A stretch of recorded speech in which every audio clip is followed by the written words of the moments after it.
When you picture a classic fairy tale, what actually comes to mind? Probably a pristine, innocent world. A girl in a red cloak skipping through the woods. It's safe. It's totally predictable. Right, because the rules are already set. You have your clear villain, a helpless victim, and usually a woodsman waiting off stage to just neatly chop the problem away. Exactly. It's a strict moral absolute. But today on the Step Dive, our mission is to explore what happens when you completely shatter that pristine world. Oh, completely shatter it. Yeah, we're looking at this wild new announcement for a 2027 anime adaptation where our innocent protagonist isn't like bringing a basket of goodies to grandma. She's actually securing a perimeter and investigating active crime scenes. Okay, let's unpack this. It's essentially like throwing a yellow police crime scene tape right around the enchanted forest. It is such a brilliant premise. What's fascinating here is that this upcoming anime, well, it's called Red Riding Hood, a detective story.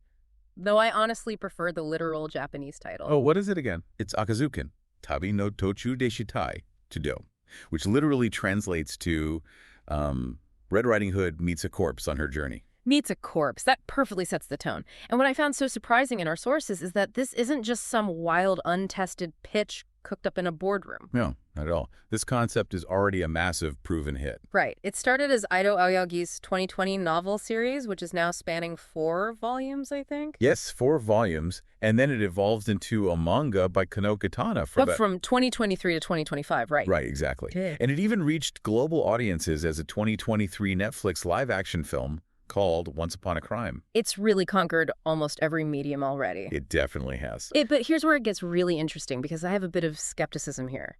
With so many versions already out there, novels, manga, and a movie I can literally go watch on Netflix tonight, is it really worth waiting until 2027 to see this in animation? Like, what is the point? That is the exact right question to ask. Yeah. And the answer really comes down to the focused vision of Benton Films' production. Okay, the studio handling it. Right. Itsuro Kawasaki is notably taking on dual roles as both director and scriptwriter.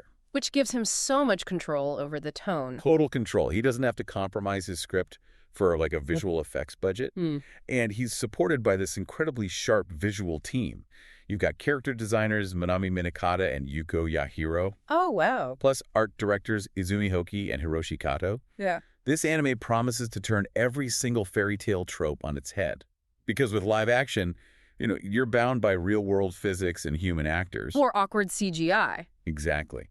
But animation completely removes those limits. They can take that classic watercolor storybook aesthetic and literally cast gritty, noir-style crime scene shadows right over it. That sounds visually amazing. And I have to say, the character dynamics are just incredible, especially the voice cast. Oh, the cast is spot on. We've got Yu Miyamoto voicing Red, and she hilariously looks at these botched magical murders and basically asks the suspect, why is your criminal plan so sloppy? She's critiquing the Big Bad Wolf's methodology. It's so good.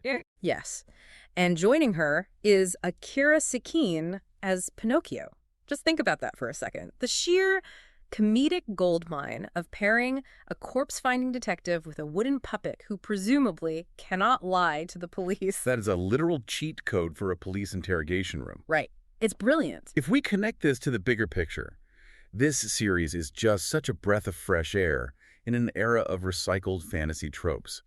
For you, the listener, it's a brilliant masterclass in how mashing up genres can work. Totally. Taking the comfort of familiar folklore and injecting it with the high-stakes tension of a murder mystery, it completely revitalizes those old ideas. It really does change how you look at the classics. And I want to leave you with a final thought to mull over today.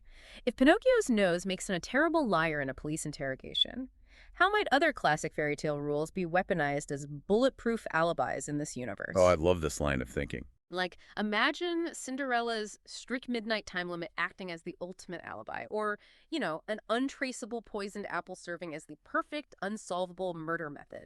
The next time you read a fairy tale, ask yourself, is it a bedtime story or just a really good cover-up?